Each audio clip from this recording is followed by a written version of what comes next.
मङ्गलं भगवान् वीरो मङ्गलं गौतमः प्रभु मङ्गलं स्थूलिभद्राद्या जैनधर्मोऽस्तु मङ्गलम् अङ्गूठे अमृतवसे लब्धितणा भण्डार श्रीगुरुगौतमशमर्ये वाञ्छितफलदातार अज्ञानतिमिरान्धानां ज्ञानाञ्जनं शलाकया नेत्रमुन्मीलितं येन तस्मै श्रीगुरवे नमः तस्मै श्रीगुरवे नमः સરસ આપણે દંડક પ્રકરણનો સ્વાધ્યાય પ્રારંભ કરીએ તો સૌપ્રથમ આપણે ગાથા અને ગાથાર્થ બોલી જઈશું. ગાથા અને ગાથાર્થ બોલજો. ઓકે. દિનુબેન પહેલી ગાથા, નિરંજનાબેન બીજી ગાથા, મીનાક્ષીબેન ત્રીજી ચોથી ગાથા સાથે બોલજો. વિભાબેન પાંચમી ગાથા, રેખાબેન છઠ્ઠી ગાથા, સુરભીબેન સાતમી ગાથા. ગાથા ને ગાથાર્થ બોલતા જાજો. ઓકે, ચાલો શરૂઆત કરો. આ સેમસંગ SM 65 કોણ છે? બરાબર, રંજનબેન છે. આઠમી ગાથા બોલજો. ઓકે, યસ, સરસ. મીનાબેન તમને કીધું? હા, ત્રીજી ચોથી ગાથા. યસ, પ્રકાશ છો. ચાલો, યસ. નમી ઊંઘ 24 જીને તસુ તવિયાર લેસ દેસણો દંડક પહેમ તેચીય થોસામી સુણે બો ભવા. નમી ઊંઘ એટલે નમસ્કાર કરીને, 24 એટલે 24, જીને એટલે જીનેશ્વર, તસુત એટલે તેઓના સૂત્રોમાંનો સાંભળો, તેઓના સૂત્રના સિદ્ધાંતમાંનો, વિયાર એટલે વિચાર સ્વરૂપ, લેસ એટલે લેશ અલ્પ, દેશણો એટલે દેખાડવાની કહેવાથી, દંડક એટલે દંડકના, પહેમ એટલે પદો વડે, પદો દ્વારા, તે શ્રી જીનેશ્વરોને, ચિય એટલે નિશ્ચય જ, થોસામી એટલે સ્તવીશ સ્તુતિ કરીશ, સુણેહ ભોભવા ભવ્ય જીવો સાંભળો. ભો ભવવા એટલે હે ભવ્ય જીવો તમે સાંભળો. સરસ. 24 જીનેશ્વરોને પ્રણામ કરીને દંડક પદો દ્વારા તેઓના સૂત્રોમાંનો વિચારના લેશ ભાગનો બતાવવા દ્વારા તેઓની હું સ્તુતિ કરીશ, તો હે ભવ્ય જીવો તમે સાંભળો. સરસ. નેરઈયા અસુરાય પુઢવાઈ બેઇન્દ્રિયાય દવોચેવ સભગય તિર્ય મનુષ્ય. ફરીથી બોલો. નેરઈયા અસુરાય પુઢવાઈ બેઇન્દ્રિયા દવોચેવ ગભય તિર્ય મનુષ્ય વંતર જોઈસ્ય વેમાણી.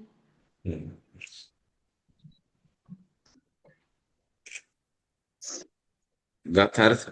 નેરૈયા નારકો અસુરાય અસુર કુમાર વગેરે પુઢવાઈ પૃથ્વીકાય વગેરે બેઇન્દ્રિયાઓ ઇન્દ્રિય વગેરે ચેવ ગર્ભય ગર્ભ તિર્ય તિર્યંચ મનુષ્ય ગર્ભ મનુષ્ય વંતર વયંતર જોઈસ વેમાણી જ્યોતિષી વૈમાનિક. નારકો અસુર કુમાર વગેરે પૃથ્વીકાય વગેરે ઇન્દ્રિય વગેરે ગર્ભ તિર્યંચ અને મનુષ્ય યંત્ર જ્યોતિષી અને વૈમાનિક. આ 24 દંડક છે.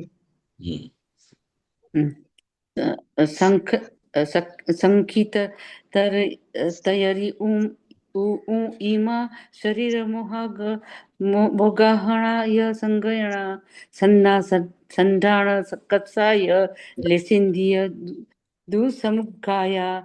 ચોથી સાથે બોલજો, પછી નીચે ત્રીજી ચોથી બંને સાથે. હા. દિથિ દંસણ નાણે જોગુ વઓગો વવાય ચવણથી પજ્જતિ કિમાહારે સન્ની ગઈ અગાઈ વે વળી સંખિત તૈયારી અતિ સંક્ષેપ આ દ્વારોનું નામ છે.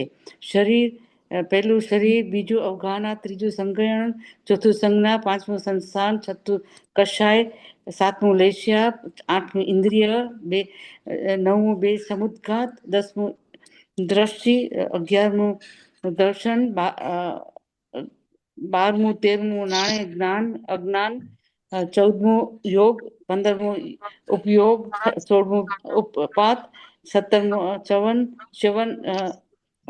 18મું સ્થિતિ, 19મું પર્યાપ્તિ, 20મું કિમાહાર, 21મું સંગની, 22મું ગતિ, 23મું આગતિ અને 24મું વેદ. સરસ. ગભતીર્ય વાવસુ મનુ આણમ પંચ શેષ શરીરા થાવર ચૌગે દુહ ઓ અંગુલ અસંખ ભાગ તણુ. ચૌ એટલે 4, ગભ એટલે ગર્ભ, સ્થિર્ય એટલે તિર્યંશ, વાઉસુ એટલે વાયુકાયને વિશે, મનુ આણમ એટલે મનુષ્યોને, પંચ એટલે 5, શેષ એટલે શેષ 21 દંડકોમાં, તિ શરીરા એટલે 3 શરીર, સ્થાવર એટલે સ્થાવર, ચઉગે એટલે 4 ભેદમાં, દુહઓ એટલે બંને પ્રકારે, અંગુલ એટલે અંગુલનો, અસંખ્ય ભાગ એટલે અસંખ્યાતનો ભાગ, તણુ એટલે શરીર છે, ગર્ભ, તિર્યંશ અને વાયુકાયને 4, મનુષ્યોને 5 અને બાકીનાઓને 3 શરીર છે. 4 સ્થાવર બંને પ્રકારે અંગુલના અસંખ્યાતમાં ભાગ જેટલા શરીર વાળા છે.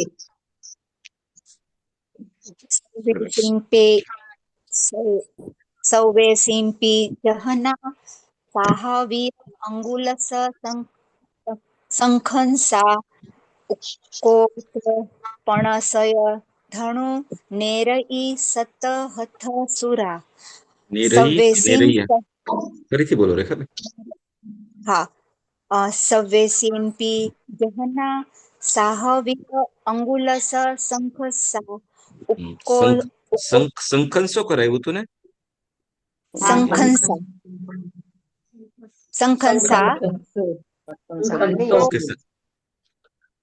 કોકોસ પણસય ધણુ નેરઈયા સત હથ સુરા. બરાબર.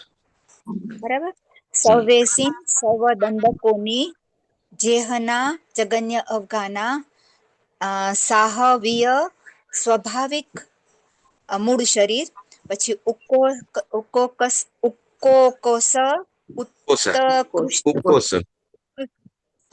ઉત્કૃષ્ટ, પણસય 500, હણુ ધનુષ્ય, નેરૈયા નારકો, 7 હાથ 7 હાથ, સુરા ને દેવો. બધાને સ્વાભાવિક શરીરની જગન્ય અવઘાના અંગુલના અસંખ્ય ભાગ જેટલી છે. નારકો ઉત્કૃષ્ટ 500 ધનુષવાળા છે. દેવો 7 હાથના છે. આગળ 8મી ગાથા. 7મી. ગભતીરી સહસ જોયણ વણસ ઈ અહિય જોયણ સહસમ નર તે ઇન્દી તિગા ઉબે ઇન્દ્રિય જોયણે 12. ગભતીરી એટલે ગર્ભજ, તિર્યંશ, સહસ એટલે 1000, જોયણ એટલે યોજન, વણસય એટલે વનસ્પતિ, અહિય એટલે અધિક, જયણ સહસ 1000 યોજન, નર મનુષ્યો, ત્રેન્દ્રિય, તિગાઉ 3 ગાઉ, બે ઇન્દ્રિય, જોયણે યોજન 12. ગર્ભજ તિર્યંશ 1000 યોજન છે. વનસ્પતિ 1000 યોજનથી પણ કંઈક અધિક છે. ગર્ભજ મનુષ્ય અને તેન્દ્રિય 3 ગાઉ અને 2 ઇન્દ્રિય 12 યોજન હોય છે. જોયણ મેઘમ ચૌરિંદી દેહ મુચ્ચતણમ સુએ ભણિયમ વેઉ વિય દેહમ પણ અંગુલ વેઉ વિય દેહમ પૂર્ણ અંગુલ સંખંસ મારંભે. જોયણ એટલે 1 યોજન,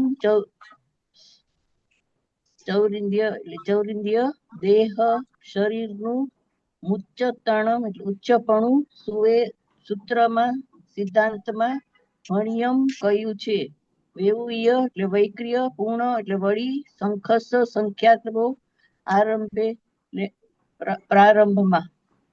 સિદ્ધાંતમાં ચૌરિન્દ્રિયના શરીર ઊંચા છે, ઊંચાઈ 1 યોજન કહી છે અને વૈક્રિય શરીર પ્રારંભમાં અંગુલના સંખ્યાત્મક ભાગ જેટલું હોય છે.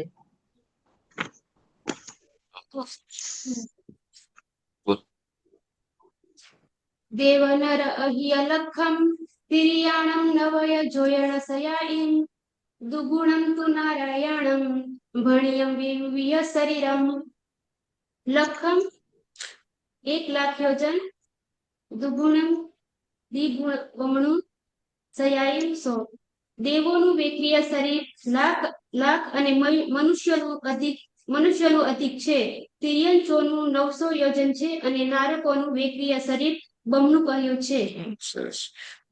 ચારુબેન, દસમી ગાથા. ચારુબેન, માઇક અનમ્યુટ કરજો. ઓકે. રક્ષાબેન, પ્રકાશો છો, માઇક અનમ્યુટ કરજો.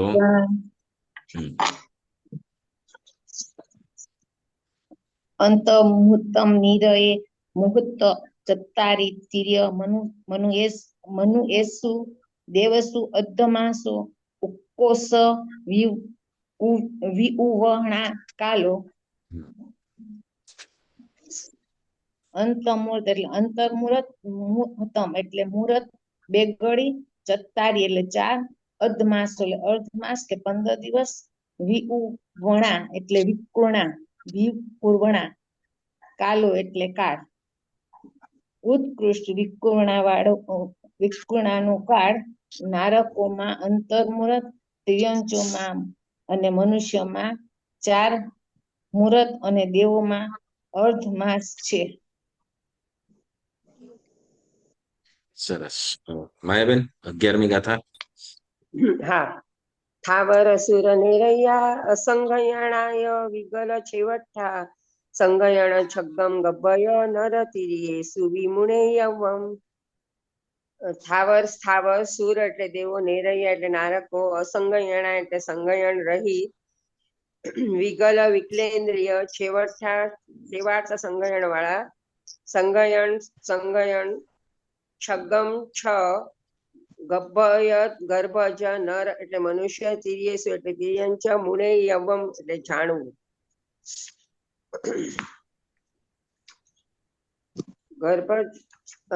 સ્થાવરો, દેવો અને નારકો સંગયણ રહિત હોય છે. વિકલેન્દ્રિયોમાં સેવાર્થ અને ગર્ભજ મનુષ્ય અને તિર્યંચોમાં 6 સંગયણ હોય છે. સરસ. ઓકે. સ્ક્રીન ઉપર બધાને કઈ પિક્ચર દેખાય છે? હા, સંગયન સંગયનનું પિક્ચર છે. Okay, yes. ચાલો, તો હવે આપણે આજે આમ 1 થી 10 ગાથાની અંદર આપણે શરીર અવગાહના, બરાબર, આ બે વસ્તુઓ વિશે વાત કરી. શરીર અવગાહના, બરાબર, જેમાં 5 પ્રકારના શરીર, ઔદારિક, વૈક્રિય, આહારક, તેજસ અને કારણ. વળી એ 24 દંડકોમાં કયા દંડકના જીવને કેટલા શરીર હોય એ વાતો પણ આપણે સમજ્યા અને જાણ્યા, બરાબર ને. ત્યાર પછી એ ઔદારિક શરીરની, વૈક્રિય શરીરની, બરાબર ને, આ 4 શરીરની, 5 શરીરની કયા જીવમાં કેટલી અવગાહના હોય એની પણ વાતો કરી, બરાબર છે. 24 દંડકોમાં જગન્યથી અવગાહના કયા શરીરની કેટલી અવગાહના હોય, બરાબર ને, તો એની વાતો આપણે પણ આપણે સમજ્યા. જેમ કે કદાચ વાઉકાઈનો જીવ છે તો વાઉકાઈના જીવની અવગાહના કેટલી કીધી છે? અંગુલનો અસંખ્યાત્મક ભાગ, અંગુલનો અસંખ્યાત્મક ભાગ. ઔદારિક શરીરની અવગાહના કેટલી વાઉકાઈને ઔદારિક શરીરની અવગાહના કેટલી કીધી હતી? 3 વાર. અંગુલનો અસંખ્યાત્મક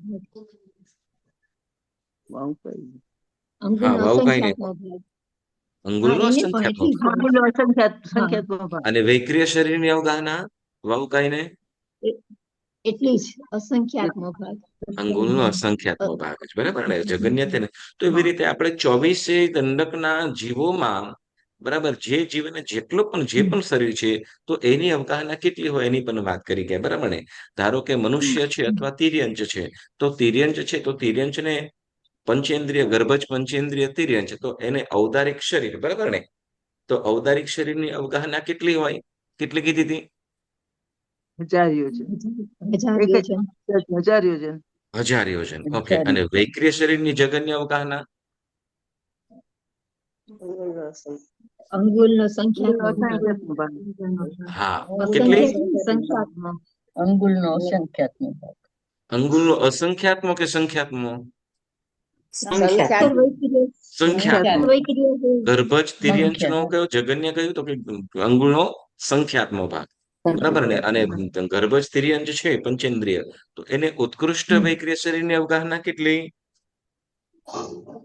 એની 900 યોજન. 900 યોજન. Very good. યસ.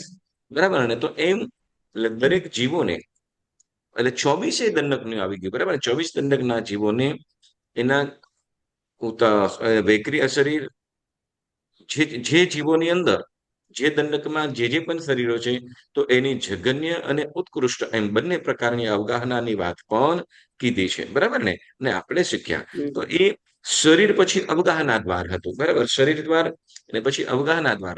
હવે આપણે ત્રીજું દ્વાર આપણે કરીશું. બરાબર? આજે આપણે ત્રીજું દ્વાર બનીશું. તો ત્રીજું દ્વાર છે સંગયન દ્વાર. કયું? સંગયન દ્વાર. બરાબર ને? તો કે સંગયન દ્વાર. હવે સંગયન એટલે શું એની વાત આપણે સમજીશું. સંગયન એટલે કે જે શરીરમાં રહેલા હાડકાનો બાંધો જીવોને, બરાબર ને, દરેક જીવોને પોતપોતાના શરીરમાં રહેલા હાડકાનો જે બાંધો હોય છે, તો એ બાંધાને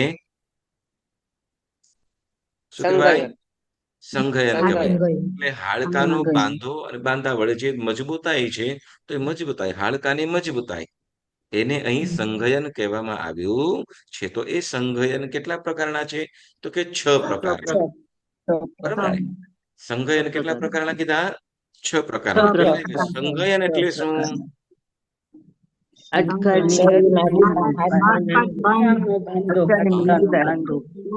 બરાબર. હાડકા એટલે તો કે જીવના શરીરમાં રહેલા હાડકાની જે મજબૂતાઈ અથવા હાડકાનો જે બાંધો, એને શું કહેવાય છે? સંગયન. બરાબર. હાડકાનો બાંધો અથવા હાડકાની મજબૂતાઈ. બરાબર. તો એ મજબૂતાઈ એને સંગયન કહેવામાં આવે છે. તો એ સંગયન 6 પ્રકારના છે. બરાબર. કયું? તો કે પહેલું વજ્ર ઋષભ નારાજ સંગયન, બીજું ઋષભ નારાજ સંગયન, ત્રીજું નારાજ સંગયન, ચોથું અર્ધ નારાજ સંગયન, પાંચમું કિલિકા સંગયન અને છઠ્ઠું સેવાર્થ સંગયન અથવા છેવટું એમ. બરાબર. એટલે 6 પ્રકારના સંગયન છે, જે આપણે સ્ક્રીન ઉપર પણ તમે જોઈ શકો છો. બરાબર. તો એ પ્રકારની હાડકાની મજબૂતાઈ આપણને અહીંયા જણાવે છે. હવે શું કે છે? તો કે પહેલા વજ્ર ઋષભ નારાજ સંગયન. કયું? પહેલું સંગયન કયું કીધું? તો કે વજ્ર ૃષભ નારાજ સંગયન. તો જેમાં આપણે જોઈ શકીએ છીએ કે બે હાડકા અરસપરસ જોડાયેલા છે. બરાબર ને? હવે અહીંયા જોડાવું, જેને આપણે મરકટ બંધન કહેવામાં આવે છે. શું કે છે? હા, મરકટ બંધ. મરકટ બંધ એટલે તો કે માકડું અથવા વાંદરું જેમ, વાંદરાનું બચ્ચું જેમ એની માતા એની માને કે વાંદરાને વળગીને રહે. બરાબર ને? આમ તેમ ગમે એટલી ફલાંગો મારે છતાં પણ શું? તો કે છોડે નહીં, છૂટે નહીં. બરાબર ને? મજબૂતાઈથી પકડી લે. તો એમ વજ્ર ઋષભ નારાજની અંદર શું થાય છે? તો કે અરસપરસ હાડકા એટલી રીતે ચોટેલા છે કે સહજ રીતે કે મુસીબતે પણ જલ્દી છૂટે નહીં. એવી મજબૂતાઈથી જોડાયેલું છે આ જોડાણ. હવે જોડાયા પછી પણ પાછું શું થાય? તો કે ઉપર લોખંડનો પાટો વીંટાય. બરાબર. લોખંડનો પાટો વીંટાય હોય, વજ્ર એમ કીધું. બરાબર. અને એના ઉપર પાછું શું? તો કે એ પાટો હોય, એના ઉપર વચ્ચે વાળી પાછું ખીલો આવી જાય. ઉપર ખીલી પણ આવી જાય, ખીલો પણ આવી જાય. તો હવે એની મજબૂતાઈ અનેક ઘણી વધી જશે. બરાબર ને? તો એવી રીતે હાડકાની મજબૂતાઈ, એટલે હાડકાની અંદર કઈ ખીલો એવો નાખેલો નથી. ઓકે, હાડકામાં કઈ ખીલ એવું છે નહીં, પણ એટલી મજબૂતાઈ જ એટલી હોય. બરાબર. એટલી બધી મજબૂતાઈ હોય કે વાત ના પૂછો. તો આવા જે સંગયન છે, એટલે જે પરસ્પરસ હાડકા એકદમ ચોટેલા છે, બંધાયેલા એકદમ મજબૂતાઈથી બંધાયેલા છે, બરાબર. પછી ઉપર તો કે પાટો વીંટાયેલો છે અને પાટા વચ્ચે ઉપરથી ખીલો, એ ખીલો આરપાર છે, કે જેથી કરીશું તો કે કોઈ પણ રીતે હવે નીકળવાની શક્યતા જ નથી, કોઈ પણ રીતે છૂટું પડી જ ન શકે. તો એવું સંઘયન જેનું છે એને શું કહેવાય છે? તો કે વજ્ર ઋષભ નારાજ સંઘયન.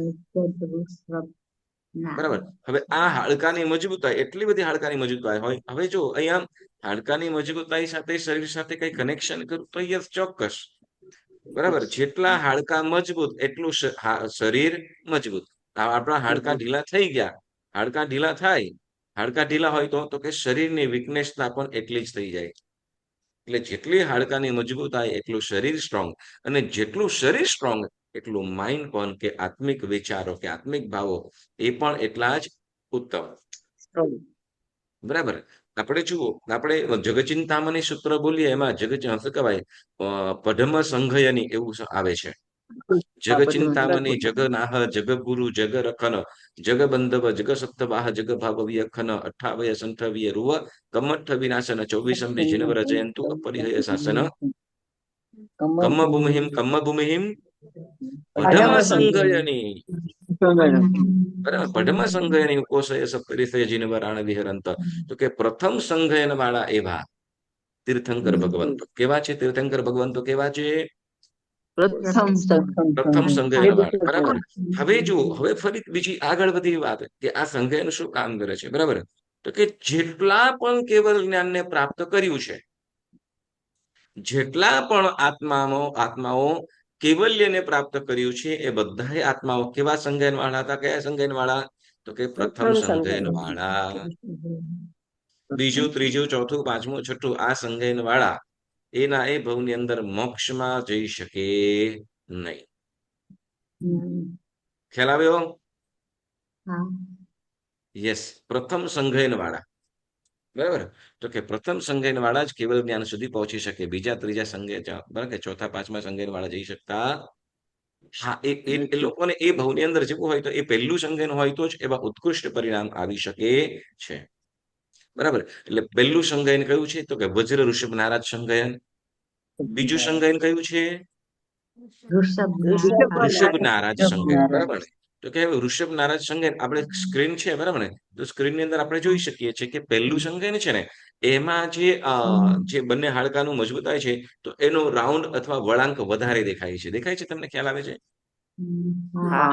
પહેલું સંઘયન અને બીજું સંઘયન, એમાં જે હાડકાની જે ગોઠવણ છે, અરસપરસ જે જોઈન્ટ છે, તો એમાં ઓલાનો વળાંક વધારે છે. તો વળાંક વધારે હોય એટલે પકડ પણ વધારે હોય, એટલી પકડ પણ વધારે હોય. બરાબર. તો એટલે ત્યાં અરસપરસ જોડાયેલા છે. બરાબર. અને ઉપર કેવા છે? તો કે ઉપર પાટો પણ વીંટાયેલો છે. ઓલાની જે પહેલા સંઘયન વજ્ર ઋષભ નારાજ સંઘયનની જેટલી મજબૂતાઈથી અંદર જોડાયેલું છે એટલી નથી, પણ જોડાયેલા છે બંને. બરાબર. અને ત્યાં ઉપર પાટો વીંટાયેલો છે, લોખંડનો પાટો વીંટાયેલો છે, પણ વચ્ચે ખીલો નથી. વચ્ચે ખીલો નથી. એટલે શું છે? તો કે એની મજબૂતાઈ પહેલા સંઘયન કરતા બીજા સંઘયનની મજબૂતાઈ ઓછી છે. બરાબર. તો બીજું સંઘયન કયું છે? ઋષભ નારાજ સંઘયન. કયું? ઋષભ નારાજ સંઘયન. બરાબર. ઓકે. હવે આપણે ત્રીજા સંઘયનની વાત કરીશું. ત્રીજું સંઘયન કેવું છે? તો કે નારાજ સંઘયન. તો કે મરકટ બંધ જેવી મજબૂતાઈ. મરકટ બંધ જેવી મજબૂતાઈ એટલે ચોટેલું છે, પરસ્પરસ ચોટેલું છે. બરાબર. ચોટેલું છે હાડકા. અને ઋષભ નારાજ સંઘયન ની અંદર જેટલી મજબૂતાઈ છે ચોટેલું છે, એટલી મજબૂતાઈથી નથી, થોડી ઓછી. પણ સાથે કેવું થઈ જાય છે? તો કે ઓલો ખીલો પહેલાની અંદર, બીજાની અંદર ખીલો નતો. બરાબર. અને ત્રીજા સંઘયનમાં કેવો થઈ જાય છે? તો કે ખીલો છે એ પણ નીકળી જાય. હવે કેટલી? તો કે માત્ર ચોટેલું છે. બંને બાજુ હાડકા ચોટેલા છે. બરાબર, મજબૂતાઈ છે, ચોટેલા છે, એ રીતે બંને બાજુ હાડકા મજબૂતાઈથી ચોંટી રહેલા છે, તો એવા પ્રકારની મજબૂતાઈ વાળું સંગયન, એટલે જેમ વાંદરાનું બચ્ચું જેમ વાંદરાને વળગેલું હોય અને એની જેવી મજબૂતાઈ વાળું કેવું હોય છે, આ ત્રીજું નારાજ સંગયન હોય છે. એટલે આમાં પાટો હોતો નથી, વળી પહેલાની અંદર પાટો અને ખીલો પણ છે, બીજાની અંદર ખીલો નથી, માત્ર પાટો છે, બંને સાઈડ જોડાયેલું છે અને પાટો છે, અને ત્રીજાની અંદર તો માત્ર જોડાયેલું છે, પાટો પણ નથી અને ખીલો પણ નથી. એટલે બીજા સંગયન કરતા આ ત્રીજા સંગયનની મજબૂતાઈ થોડી ઓછી થઈ જાય છે. બરાબર, તો એ પ્રમાણે આ 3 સંગયન. હવે પછી કે છે ચોથું સંગયન, કયું? તો કે અર્ધનારાજ સંગયન. કયું? અર્ધનારાજ સંગયન. અર્ધનારાજ સંગયન કેવું છે? તો કે જેમ હવે આ જે નારાજ સંગયનમાં હાડકા બંને તરફ જોડાણ હતા, બરાબર ને, બંને તરફ જોડાયેલા હતા, બરાબર, બંધાયેલું હતું. પણ જયારે અર્ધનારાજમાં તો કે એક જ તરફથી બંધાયેલું છે. કેવું? એક જ તરફ બંધાયેલું છે. જેમ શું કહેવાય કે અરસ કરો, જેમ શું કહેવાય કે એક જ તરફ પકડેલું હોય ને બીજી તરફ પકડેલું ના હોય, તો એક જ એના ઉપર લોડ આવી જાય તો એ છૂટવાની શક્યતા પણ રહી શકે છે. પણ જ્યારે બંને તરફથી પકડાયેલું હોય તો એની મજબૂતાઈ વધી જાય. તો પણ અહીંયા ચોથા સંગયન, અર્ધનારાજ સંગયનમાં એક જ તરફનું જોડાયેલું છે, બીજી તરફ જોડાણ છે નહીં. એટલે ત્રીજા સંગયન, જેનું અર્ધનારાજ કહેવામાં આવ્યું, જો બંને સાઈડે જોડાયેલું હોત તો કે નારાજ સંગયન, એ ત્રીજા સંગયનમાં છે. પણ અહીંયા માત્ર શું, તો કે હાડકા બંને તરફ નહીં, પરંતુ એક જ તરફ જોડાયેલું છે. બરાબર, એક જ તરફ જોડાયેલું છે, તો એને એવી મજબૂતાઈ વાળું સંગયન છે, એને અર્ધનારાજ સંગયન.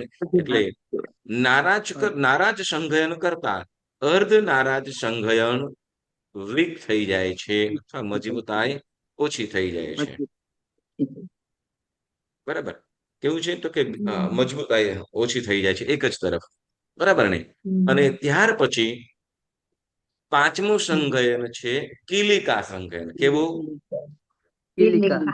કિલિકા સંગયન. હવે આ સંગયનમાં સાંભળજો, આ સંગયનમાં કેવું છે, તો કે અંદર ત્રીજા સંગયનમાં તો એક બાજુ પકડ હતી, બરાબર, એક બાજુ પકડ હતી, અને એક બાજુની પકડ હતી. જ્યારે આની અંદર આ કિલિકા સંગયનમાં માત્ર કોઈ પણ જાતની પકડ છે જ નહીં. કોઈ પણ જાતની પકડ છે નહીં, માત્ર શું છે, અડેલું હોય અને વચ્ચે માત્ર ખીલો બાંધેલો, માત્ર નાની ખીલી લાગેલી હોય, અરસપરસ માત્ર અડેલું હોય, બરાબર, અડેલું હોય, અને વચ્ચે માત્ર નાની ખીલી હોય, નાની ખીલી હોય, તો કેટલું બરાબર, તો એવી મજબૂતાઈ. એટલે તો કે સાવ અલ્પ, ઘણું વીક થઈ જાય, બરાબર. તો એવું સંગયન, જેને કિલિકા સંગયન, જેમાં જો અરસપરસ માત્ર અડેલું જ છે. ચોથું સંગયન એમાં જોઈશું, બરાબર ને, ચોથું સંગયન જોઈશું તો એમાં તો કે બંને એક બાજુ આખી પકડ છે, બીજી બાજુમાં નથી, પણ એક બાજુ આખી પકડ છે. જ્યારે પાંચમા કિલિકા સંગયનમાં જોઈએ તો એમાં માત્ર અડેલું છે, માત્ર શું કોઈ પંચ કરતું હોય અને માત્ર આમ અડેલું હોય એ રીતે દેખાય, બરાબર. તો એ અડેલું છે વચ્ચે, તો કે વચ્ચે માત્ર ખીલી જેવું છે, વચ્ચે માત્ર ખીલી જેટલું છે. એટલે માત્ર ખાલી આધાર રહેલો છે. શું? માત્ર આધાર, સેજ સાધારણ મજબૂતાઈ છે. આમ મજબૂતાઈ કહેવાય નહીં, પણ સહજ છે, બરાબર. એટલે અર્ધનારાજ સંગયન કરતા કિલિકા સંગયન માત્ર નામનું કહેવાય. શું કહેવાય? કિલિકા સંગયન નું જોડાણ જે છે કેવું છે, સાવ અલ્પ, સાવ મજબૂત, સાવ અલ્પ, સાવ ઓછામાં ઓછી. તેવું સંગયન જેને આપણે પાંચમું કિલિકા સંગયન છે, બરાબર. એટલે કિલિકા કેમ કહેવાય છે, તો કે હાડકા અને બંને જે સ્પર્શ રહેલો છે, તો વચ્ચેનો ભાગ છે, બરાબર, જે વચ્ચે અંદર જે છે, તો એને શું કહેવાય, ત્યાં શું, તો કે વચ્ચે ખીલી રહેલી છે, બરાબર, વચ્ચે ખીલી રહેલી છે, તો ખીલીથી જોડાણ થયેલું છે, માત્ર ખીલીથી જોડાણ થયેલું છે, માટે એને કિલિકા સંગયન કહેવામાં આવે. ખીલો નહીં, કીલી, નાની ખીલી, બરાબર. વજ્ર ઋષભ નારાજ ની અંદર જે એ સંગયનમાં જે ત્યાં ખીલો કીધો છે, બરાબર. અને અહીંયા શું, તો કે નાની ખીલી, માત્ર ખાલી અડાડે. જેમાં આપણે શું કહેવાય કે સોફ્ટ બોર્ડ હોય અને આપણે કઈ સૂચનનું ઓલું પેપર લગાડતા હોય ને નાની પિન હોય ને, હા, તો એનું જેવું. બરાબર. તો એ પેપરને માત્ર ખાલી તો કે હોલ્ડ કરી રાખે. શું કરે છે? પેપરને માત્ર હોલ્ડ કરી શકે. એને શું કહેવાય, એનાથી વિશેષ કાંઈ ન થઈ શકે. બસ તો એવી રીતે હાડકાને માત્ર હોલ્ડ કરેલું છે. હાડકાને શું કરેલું છે? હોલ્ડ કરેલું છે. તો એને કયું સંઘન કહેવાય છે? કિલિકા. બરાબર. કિલિકા સંઘયન. અને ત્યાર પછી છઠ્ઠું સંઘયન. છઠ્ઠું સંઘયન જેનું નામ છે સેવાર્થ. બરાબર. હવે જો આ સંઘયનની અંદર જોઈશું તો એની અંદર આપણે કેટલા ભાગ દેખાય છે? તો કે 3 ભાગ દેખાય છે. 2 જોડાણ દેખાય છે અને 3 ભાગ દેખાય છે. બરાબર. બધા એક, પહેલું, બીજું, ત્રીજું, ચોથું અને પાંચમું. પાંચમાની અંદર તો માત્ર 2 હાડકા જ દેખાયા. પણ છઠ્ઠાની અંદર શું? તો કે એની અંદર પણ 3 ભાગ. 2 ની જગ્યાએ 3 ભાગ અને એમાં ઓલાની અંદર 1. તો અહીંયા તો માત્ર શું છે? તો કે 2 છે એ પણ કેવા? તો કે જોડાયેલા. તો કે શું? તો કે સેવાર્થ, જેનું નામ છે સેવા. હા, સેવા એટલે શું? સેવા એટલે શું? સેવા એટલે શું? આપણે સેવા બોલીએ ને, સેવા કરો એમ કહીએ. હા,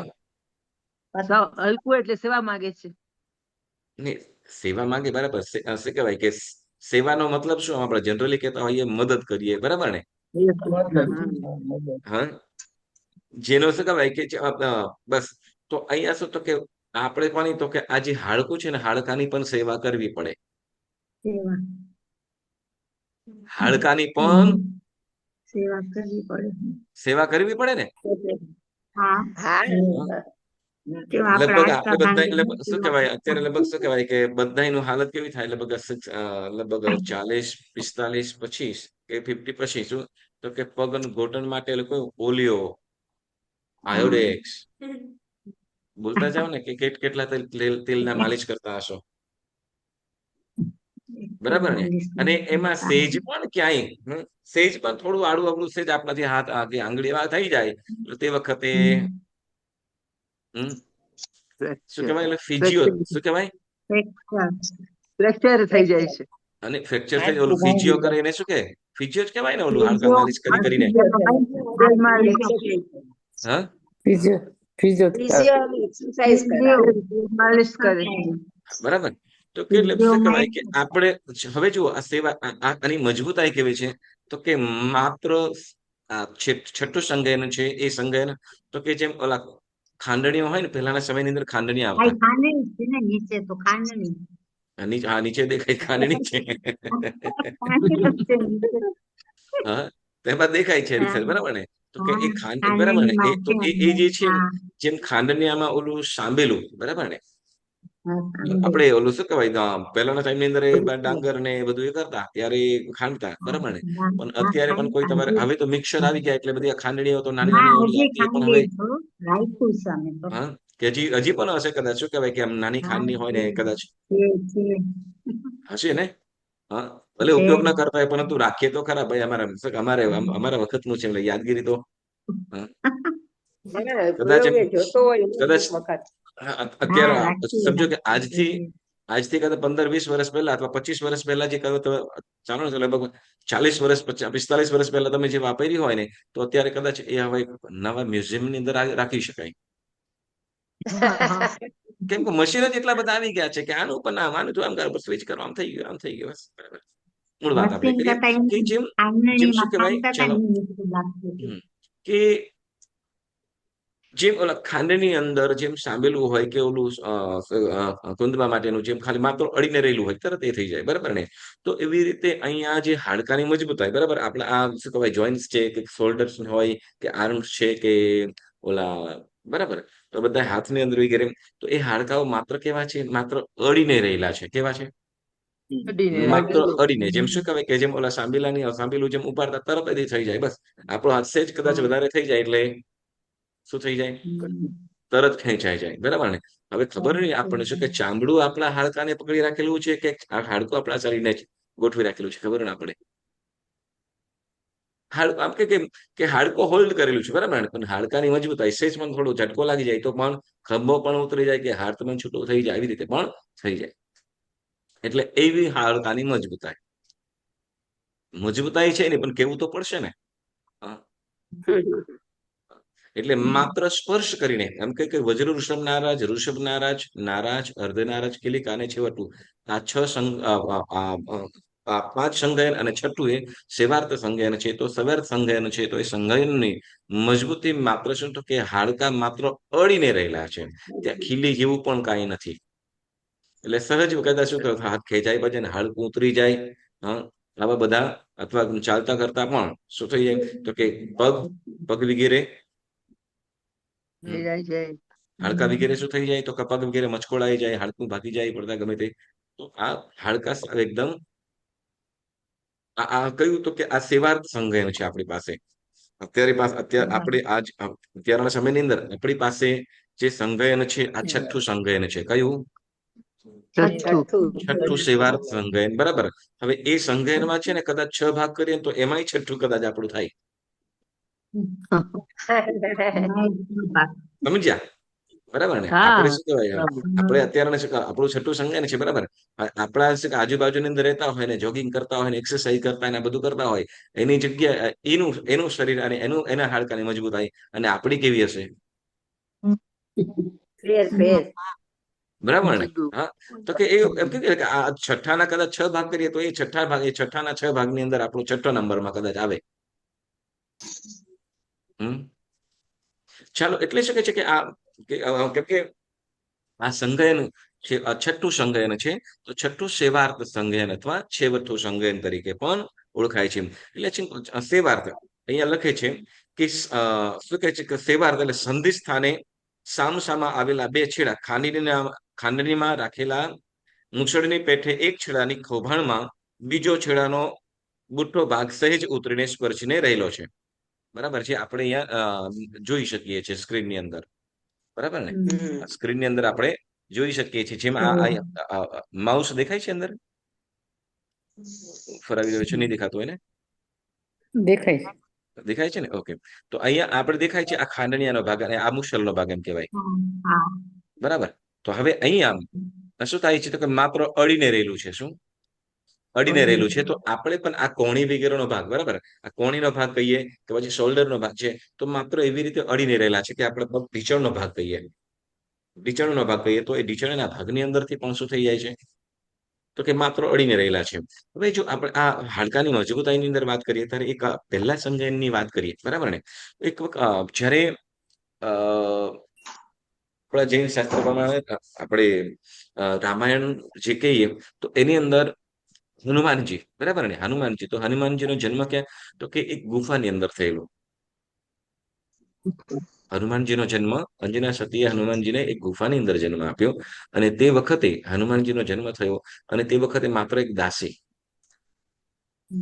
વિચારી અને તે વખત જન્મ થયેલો. હવે જંગલની અંદર ક્યાં જવું, નાનું બાળક છે અને તે વખતે એક કૌશક કરે, શાસન દેવનો કૌશક કરે, આરાધનાર્થે કૌશક કરે અને કૌશક કરતા એના મામા એટલે અંજના સતીના ભાઈ એ ત્યાંથી વિમાન લઈને પસાર થતા હોય, વિમાનથી પસાર થતા હોય તે વખતે એ વિમાન સ્ટક થઈ જાય અને પોતે જ્ઞાન બળથી જુએ છે કે અથવા આજુબાજુની તપાસ કરે કે વિમાન સ્ટક થવાનું કારણ શું, અટકવાનું કારણ શું.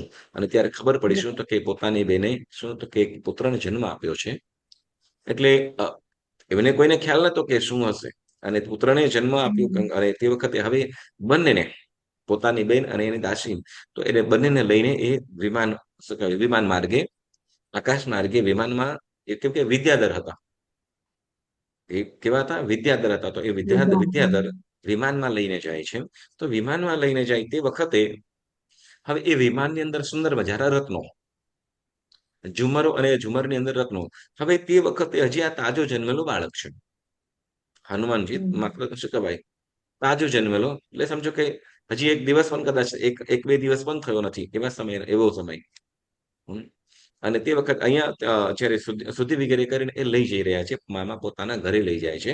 અને ઘરે લઈ જતા હવે એ વિમાનની અંદર સુંદર મજાના જે રત્નો વગેરે હતા, તો એ રત્નો લેવા માટે ઉછાળા મારવા લાગે.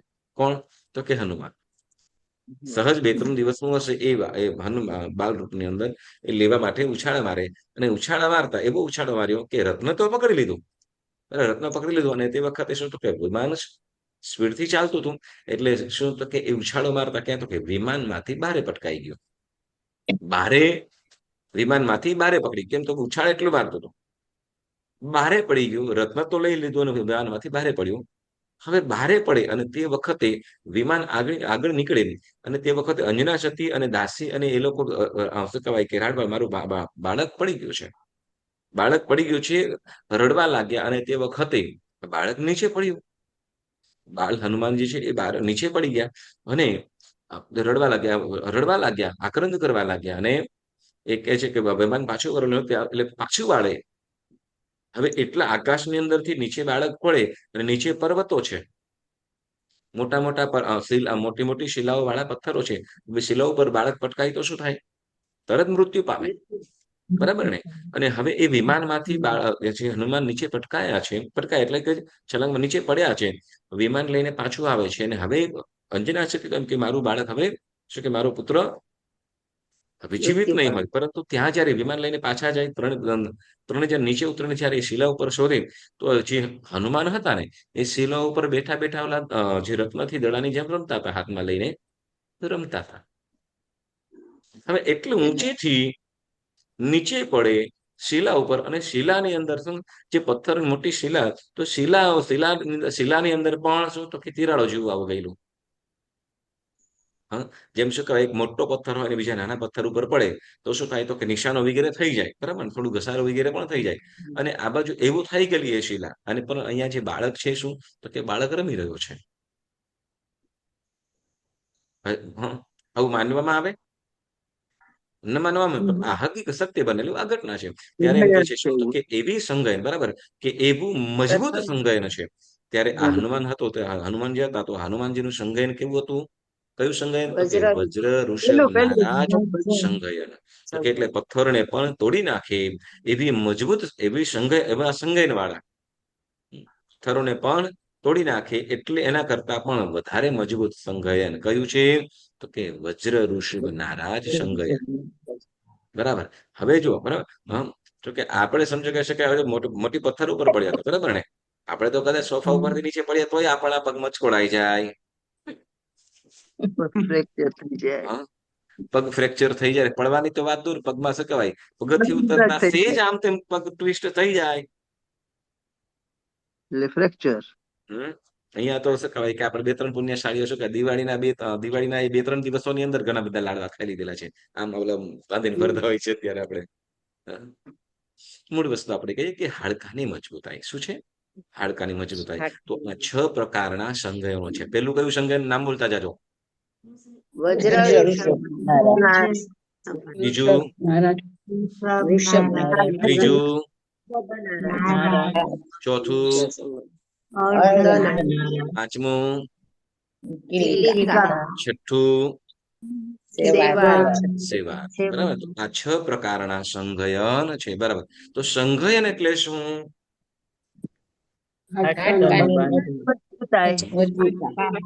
જીવના શરીરમાં રહેલા જે હાડકાનો બાંધો અથવા હાડકાની મજબૂતાઈ તેને સંગયન કહેવાય છે.